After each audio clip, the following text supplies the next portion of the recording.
Android-powered BlackBerries have been around for a few years now, but they've only recently started to feel like BlackBerries. Consider last year's BlackBerry KEY2. It was about as niche as a smartphone could get, but its blend of a physical keyboard, a classic design, and some smart software was enough to get longtime fans really excited again. This year's KEY2 is even better. It's an improvement over the original in just about every way, and BlackBerry diehards should probably just go buy one right now. Everyone else, though, should keep watching. Now, if you want to basically hear me drool over the KEY2's design, you should watch our hands-on video. All I'll say now is that TCL took the KEY1's look and gave it a much-needed dose of sleekness and modernity. Not everyone I've shown the phone to agrees with me, and your own mileage may vary, but this thinner, more angular design, I'm just crazy about it. More importantly, the phone runs noticeably faster than the KEY1, courtesy of Qualcomm's Snapdragon 660 chipset and 6 gigs of RAM. I'd obviously still recommend something with a bit more horsepower if you're trying to play some Fortnite, but very little I threw at the phone over 2 weeks managed to produce any hiccups. And hey, the extra power here makes multitasking feel excellent, but more on that later. Some things haven't changed too much. There's still an adequate but unexciting 4.5-inch LCD screen here, along with a headphone jack, a convenience key on the right side, and either 64 or 128 gigs of internal storage that you can augment with a microSD card. Perhaps best of all, there's a 3500 mAh battery inside that has easily seen me through 2 full workdays before needing a charge. On more quiet days, like, over the weekends, the KEY2 actually gets close to 3 days of use. This is obviously a very, very good thing, and it harkens back to the days where BlackBerries could be relied on to last for ages before needing a recharge. Now, you're probably here to learn more about the BlackBerry KEY2's keyboard, and let me just tell you now, it's fantastic.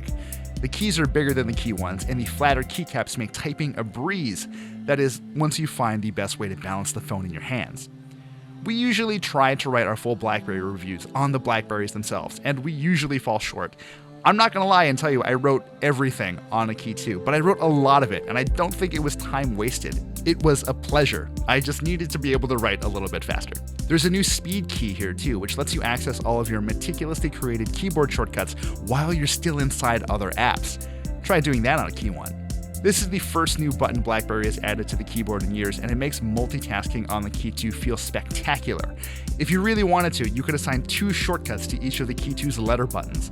That makes for 52 possible shortcuts you can access whenever you need them. Needless to say, the keyboard makes the KEY2 one of my favorite phones ever for actually getting stuff done. The keyboard obviously isn't for everyone though. Here's the big question. After living with the BlackBerry KEY2 for 2 weeks, could I give up on touchscreens and learn to live with this physical keyboard? Sure, I totally could.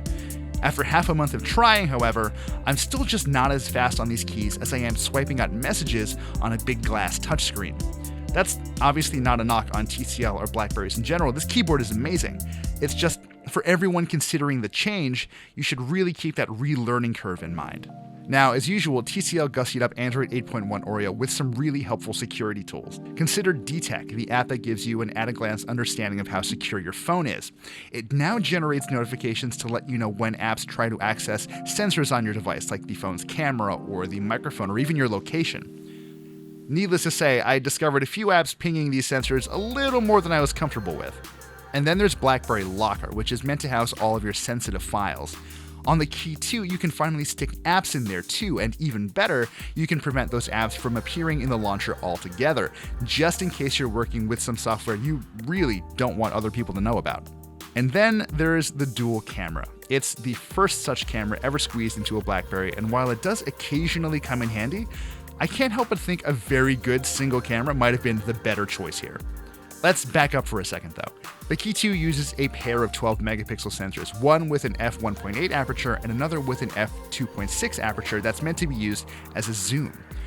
You'll probably get the most use out of that main camera since it's noticeably better at sucking up light, which leads to better, brighter photos overall. The on-by-default HDR mode only helps matters, giving photos an extra dose of verve and dynamism. For a BlackBerry, which, remember, is the kind of phone that literally no one has ever equated with great image quality, that's not bad. The secondary camera, meanwhile, only really comes into play when you want to get in really tight on your subject or when you want to snap some bokeh-filled portraits. Photos taken with that zoom camera generally aren't quite as nice as photos captured from the main one though, and it can be especially lousy in low light. Sadly, that's a trait that isn't unique to just that one camera. Sometimes the phone can churn out respectable shots out when it's dim. Other times, the resulting dark photos can be almost puzzlingly bad. The fact that neither camera has optical image stabilization really doesn't help things here. When the conditions are right, I'd be mostly pleased to use the BlackBerry KEY2 as my main camera. As it stands though, this inconsistent low-light performance is a real bummer. All told, I think the BlackBerry KEY2 is the best Android-powered BlackBerry I've ever used, and the company's focus on security and transparency feels like what we just need more of these days. If you were never a BlackBerry person before though, you probably won't find much here to change your mind. That said, for the right people who long for physical keyboards and want a phone that's mindful of what happens with the data on it, the KEY2 just might be the right device at the right time.